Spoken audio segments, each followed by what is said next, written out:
Hello दोस्तों। अब हमें प्रोबेबिलिटी की इम्पोर्टेंस पता चल गई, बेसिक टर्मिनोलॉजीज पता चल गए कि रैंडम एक्सपेरिमेंट क्या होता है, सैंपल स्पेस क्या होता है, इवेंट क्या होता है। अब चलते हैं एक्सियोम्स ऑफ प्रोबेबिलिटी। ठीक है, जो बेसिक एजम्पशंस हैं जिस पे पूरा प्रोबेबिलिटी मेरा बेस्ड है ना, जिसको हम एक्सियोमेटिक डेफिनेशन ऑफ प्रोबेबिलिटी बोलते हैं, वो करते हैं। एक तरह से आप ये सोच सकते हो कि आपको एक गेम खेलने जा रहे हो प्रोबेबिलिटी का, उसके रूल्स बताए जा रहे हैं। ठीक है, रूल्स क्या हैं देखते हैं। एक्सियोम नंबर 1 कि for any event A probability of A is always positive. ठीक है, तो मान लीजिए ये पूरा आपका सैंपल स्पेस है, ये रेक्टेंगुलर वाला, और इसमें आपने कोई इवेंट लिया। आपको पता ही है कि कोई भी इवेंट जो है सैंपल स्पेस का सबसेट होता है। तो यहाँ पे क्या बोला जा रहा है, प्रोबेबिलिटी या तो ग्रेटर देन जीरो होती है या जीरो होती है ना, नेगेटिव नहीं हो सकती बेसिकली। ठीक है, ये पहला रूल है गेम का। दूसरा रूल क्या बताइए गेम का, कि पूरे सैंपल स्पेस की प्रोबेबिलिटी 1 होती है। थर्ड एक्सियम क्या है, थर्ड एक्सियम ये है कि अगर आपके पास डिसजॉइंट सेट है, मान लीजिए कि केवल दो सेट ले लेते हैं, A1 and A2। Disjoint set का क्या मतलब है, मतलब म्यूचुअली एक्सक्लूसिव, फैंसी नाम होता है mutually exclusive. A1 and A2 mutually exclusive कब बोलते हैं, कि अगर A1 हुआ तो A2 नहीं होगा, A2 हुआ तो A1 नहीं होगा। That means A1 and A2 what, mutually exclusive events. अगर मुझे प्रोबेबिलिटी निकालनी है कि A1 हो या फिर A2 हो, अब यहाँ पर देखिए सेट थ्योरी की नॉलेज आपको चाहिए कि यूनियन का मतलब क्या होता है, इंटरसेक्शन का क्या मतलब होता है, डिफरेंस का क्या मतलब होता है। ठीक है, अगर आपको सेट थ्योरी सॉलिड है तो कोई दिक्कत नहीं है। ठीक है, यहाँ पे probability of A1 union A2, इन्होंने तीसरा रूल बताया, will be probability of A1 plus probability of A2। ठीक है, ये हमेशा ट्रू नहीं है। कब ट्रू है, जब ये दोनों क्या हैं, डिसजॉइंट सेट हैं या म्यूचुअली एक्सक्लूसिव सेट्स हैं। और यही चीज हम इन जनरल, अगर ये सारे म्यूचुअली एक्सक्लूसिव हैं, है ना, तब हम ये पूरी बातें कर सकते हैं। सेम बात है एक्सटेंडेड फॉर्म में लिखी गई यहाँ पे। अब ये जो अभी आपके पास तीन रूल्स बताए, अब इन्हीं रूल्स से आप देखिएगा आप कितने रूल्स और निकाल सकते हो। ठीक है, तो चलिए और देखते हैं क्या रूल्स निकल के आते हैं। इसमें देखिए पहला rule, probability of A complement is 1 minus probability of A. Set पे आते हैं, ये पूरा आपका सैंपल स्पेस है, इसमें एक इवेंट यहाँ पे ए है। क्या चाहिए आपको, ए कॉम्प्लीमेंट मतलब क्या, ए के अलावा कुछ भी। ठीक है, ए के अलावा कुछ भी, ये पूरा सेट हो गया आपके पास। अच्छा, पूरे की प्रोबेबिलिटी 1 है, इसकी प्रोबेबिलिटी प्रोबेबिलिटी ऑफ ए है, तो ऑफ कोर्स 1 में से आप प्रोबेबिलिटी ऑफ ए निकाल दोगे, आपको इसकी प्रोबेबिलिटी, ए कॉम्प्लीमेंट की प्रोबेबिलिटी आ गई है। ठीक है, दूसरा बताइए, समझ में आता है कि किसी भी इवेंट की प्रोबेबिलिटी हमेशा 1 से छोटी होनी चाहिए, करेक्ट। अब ये पूरी सैंपल स्पेस की ही प्रोबेबिलिटी 1 है, तो कोई इसके अंदर कोई सब इवेंट सबसेट होता है ना सैंपल स्पेस का, तो उसकी प्रोबेबिलिटी हमेशा 1 से छोटी होगी। तीसरा, अगर किसी भी इवेंट की प्रोबेबिलिटी 0 है, का क्या मतलब है, कि वो तो कभी होगा ही नहीं, इम्पॉसिबल इवेंट है वो। समझ में आया। चलिए और आगे बात करते हैं और रूल्स निकालते हैं। चौथा देखिए, याद करने की जरूरत नहीं है, आप देखिए सेट से निकल के आएगा सब कुछ। Probability of A minus B. अच्छा, सेट में बताइए ए माइनस बी क्या होता है, ये होता है ना ए माइनस बी, ए में से आपने बी को निकाल दिया, that is your A minus B. अब इसकी प्रोबेबिलिटी पूछा जाए तो आप क्या करोगे भाई, प्रोबेबिलिटी ऑफ ए। ठीक है, ये पूरे सेट में से अगर आप इसका इंटरसेक्शन निकाल दो, ये वाली बात निकाल दो, तो हो गया, ये आ गया आपके पास। Probability of A minus B is, पूरे की प्रोबेबिलिटी में से ये शेडेड एरिया आपने निकाल दिया। ठीक, चलिए नेक्स्ट बताइए, probability of A union B. ठीक है, वो क्या है, ये पूरा है ना, पूरे की प्रोबेबिलिटी पूछ रहा है, ए यूनियन बी मतलब ये पूरा सेट होता है ए यूनियन बी, इसकी प्रोबेबिलिटी क्या है। तो आप क्या करोगे, अब अभी अभी आपने निकाला ना ए माइनस बी की प्रोबेबिलिटी, मतलब ये सेट, तो ये जो लाइन किया हुआ सेट है उसकी प्रोबेबिलिटी आपको पता है, आपको इसमें बी और जोड़ देना है, करेक्ट। ठीक है, तो ये क्या बोला आपने, probability of A minus B plus probability of B. ठीक है, अब probability of A minus B क्या है, ये है ना probability of A minus B plus probability of B. ठीक है, ये आ गया आपका probability of A union B, जो कि यहाँ पे लिखा हुआ है। ठीक है, इसको और तरीके से भी लोग प्रूफ करते हैं, आप भी कर सकते हो, बट ये आपको समझ में आना चाहिए कि सब सेट थ्योरी से आ रहा है। छठा वाला देखिए, if A is contained in B. ठीक है, ए इज कंटेन्ड, ये कोई यहीं पे बना लेते हैं कि ये आपका ए है, ये बी के अंदर है, A is contained in B, तो of course probability of A has to be less than probability of B, है ना, इसके अंदर है ये। अब यहीं से आपको थोड़ा सा और एक्सटेंड करोगे तो ये वाला और जनरलाइज वर्जन आ जाएगा इस पांचवें वाले का। अब चलिए रूल पता चल गए, अब हम लोग गेम को खेलते हैं। ठीक है, 2-3 क्वेश्चन, बहुत क्वेश्चन बन जाते हैं, but let's try doing some few questions. ठीक है, चलो पहला क्वेश्चन देखो।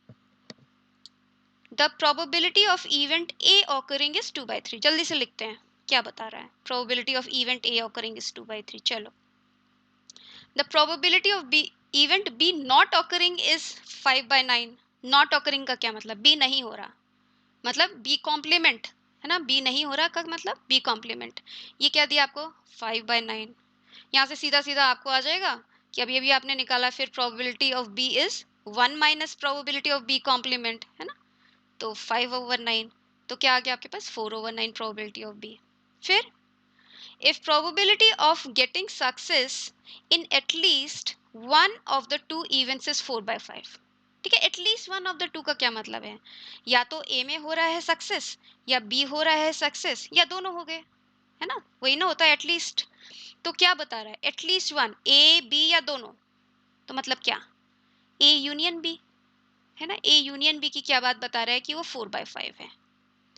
फिर what is the probability of success in both the events? दोनों में ही सक्सेस चाहिए इनको। ठीक है, तो देख रहे हो आप, ये वाला लगाओगे क्योंकि पूछ क्या रहा है आपसे, probability of A intersection B, दोनों में चाहिए सक्सेस हमको। ठीक है, इंटरसेक्शन भी आप यहाँ से निकालो, क्या आता है आपके पास कि probability of A plus probability of B minus probability of A union B. ठीक है, अब रख लो सबकी वैल्यू, सबकी वैल्यू आपको पता है, 2/3, 4/9 माइनस 4/5। ठीक बात है। चलिए बताइए क्या नंबर आता है आपके पास यहाँ पर। ये आ जाएगा आपके पास, चाहो तो ये 6/9 कर लो, 10/9 माइनस 4/5। ठीक है, तो 50 माइनस 36/45, और यहाँ पे क्या आ गया आपके पास? 14/45। ठीक है, ये आ गया आपके पास probability for success in both the events. चलिए और क्वेश्चन बढ़िया करते हैं, 1 2 3 करते हैं। In a single throw of 2 dice, मतलब 2 डाइस आपने फेंके, find the probability of getting an odd number on the first die. ठीक है, पहले डाइस में आपको ऑड नंबर चाहिए, और अ टोटल ऑफ 8। ठीक है, यहाँ पे नाम नहीं दिया इन्होंने, इवेंट ए है इवेंट बी है, तो क्या करना चाहिए? पहले तो नाम दे दें, है ना, इस 2 इवेंट की बात कर रहा है ये। ठीक है, इस इवेंट को हम बोल देते हैं ए है, कि पहले डाइस में आपका ऑड नंबर आया, टोटल 8 आए, इस इवेंट को हम बी बोल देते हैं। ठीक है, और ए और बी पूछ रहा है ना, और मतलब क्या? यूनियन, है ना, ए और B, that means he is asking क्या? ए यूनियन बी की बात। तो चलिए एक एक करके निकालते हैं। व्हाट इज प्रोबेबिलिटी ऑफ ए? ठीक है, ए मतलब पहले डाइस में आपका ऑड आ रहा है। अब पहले डाइस में क्या है? 6 नंबर हैं, उसमें से 3 ऑड होते हैं। ठीक है, तो आराम से निकालो, 3/6। ठीक है, ये आ गया अभी प्रोबेबिलिटी पहले में ऑड आने की, सो 1/2। प्रोबेबिलिटी ऑफ बी निकालिए कि टोटल 8 आना चाहिए। अब टोटल 8 कैसे आएगा? चलिए देखो निकाल के टोटल 8 कैसे आता है। कि पहले में क्या आया आपके पास? मान लीजिए पहले में 6 आया, दूसरे में 2 आना पड़ेगा, पहले में 5 आया तो 3 आना पड़ेगा, 4 आया तो 4 आया। ठीक है, या फिर क्या, अब 3 भी आ सकता था पहले में, दूसरे में 5 आता, 6 आता, 2 आता, फिर दूसरे में क्या आता? 6 आना पड़ता। कितने तरीके हैं 8 आने के? 1 2 3 4 5। ठीक है, 5 फेवरेबल वेज हैं 8 आने के, और टोटल नंबर ऑफ वेज कितने हैं आपके पास? 36। ठीक है, 5/36। और क्या चाहिए? देखिए फॉर्मूले पे कंसंट्रेट करिए, और क्या चाहिए आपको? ए इंटरसेक्शन बी भी चाहिए। ए इंटरसेक्शन बी मतलब बताइए, ए हो रहा है बी भी हो रहा है, साथ में दोनों हो रहे हैं। अब बताइए ये क्या है? आपने बी को लिस्ट आउट किया ना, इसमें से एक ए में कौन रहेगा? पहला ऑड है, इसका मतलब ये और ये, केवल 2। ठीक है, तो केवल 2 लोग हैं जो ए और बी दोनों में हैं। ठीक है, तो इसकी प्रोबेबिलिटी बताइए, 2/36। चलिए अब लगा लेते हैं ये वाला फॉर्मूला, है ना, ये तो सीधा सीधा लगेगा। Probability of A union B is 3/6 plus 5/36 minus 2/36। ठीक है, इसको भी 6 से इंटू कर लो, तो ये आ गया आपके पास। तो कितना आता है आपके पास? ये 3 प्लस करो 21, राइट, 21/36। ठीक है, या 7/12। ये आ गई आपकी प्रोबेबिलिटी कि ए हो या फिर बी हो। समझ में आया? देखिए एक और करते हैं, लास्ट। ये क्वेश्चन में क्या बोल रहा है? A card is drawn from a well shuffled pack of playing cards. ठीक है, what is the probability that the card drawn is neither spade nor a queen? ठीक है, स्पेड भी नहीं होना चाहिए, क्वीन भी नहीं होना चाहिए। यहाँ पे देखिए ये सारे पूरे कार्ड्स मैंने यहाँ पे लगा रखे हैं। स्पेड कौन है? ये है स्पेड ना। 13 स्पेड्स होते हैं आपके पास। ओके, और क्वीन कितने हैं? 4। ठीक है, यहाँ पे 4 क्वींस हैं। आपको क्या चाहिए? ये नहीं चाहिए और ये भी नहीं चाहिए। ठीक है, तो आप क्या करोगे कि भाई अगर डायग्राम से देखो तो बहुत इजी है ना, कि ये कितने कार्ड्स को आपने क्रॉस किया। ये तो टोटल तो 13 है, 14, 15 और 16।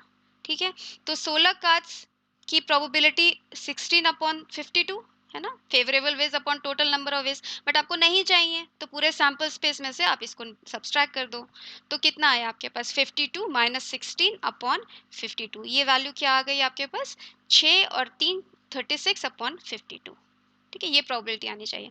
पर चलिए फॉर्मूले से करके देखते हैं, है ना, कि फॉर्मूले में क्या बोल रहे हैं कि प्रोबेबिलिटी कि आपका स्पेड ना हो का मतलब ये स्पेड ना हो और क्वीन भी ना हो, that means intersection Q complement, है ना, ये पूछ रहा है आपसे। तो आप फॉर्मूला लगाते हो, अगर आपको सेट थ्योरी के प्रॉपर्टीज पता है तो आपको फटाफट पता चल जाएगा कि ये जो है is x S union Q का कॉम्प्लीमेंट। ठीक है, और फिर यहाँ पे क्या करोगे आप? कॉम्प्लीमेंट पूछ रहा है, इसका मतलब आपको ये करना है 1 minus probability of S union Q. ठीक है, तो पहले ये निकाल लो। कैसे? ये वाला डेफिनेशन से। ठीक है, एस यूनियन क्यू आना चाहिए आपका। तो प्रोबेबिलिटी ऑफ एस, स्पेड होने की क्या प्रोबेबिलिटी है? टोटल 13 स्पेड है, टोटल 52 कार्ड है, तो 13/52। ठीक है, क्वीन होने की प्रोबेबिलिटी बताइए, ये सबको आप एस और क्यू कर लो। क्वीन होने की प्रोबेबिलिटी 4 क्वीन है ना, टोटल 52 कार्ड्स हैं, ये हो गया। इंटरसेक्शन, दोनों स्पेड और क्वीन दोनों हो, एक ही हो सकता ना जो दोनों स्पेड और क्वीन है। 1/52, तो कितना आया आपके पास? 17 माइनस 1 16। ठीक है, 16/52 तो आ गया आपके पास। ठीक है, तो आप यहाँ पे लिखोगे 1 माइनस 16/52 और आपके पास सेम आंसर आ गया। 36/52 इज योर आंसर अगेन, है ना। तो चलिए, हमने जो रूल बताया उस पे बेस्ड हमने थोड़े प्रॉब्लम्स किए। अब हम थोड़े और बातें करते हैं, गेम को नेक्स्ट लेवल पे लेके जाते हैं, कंडीशनल प्रोबेबिलिटी डिफाइन करते हैं। चलिए देखते हैं फिर।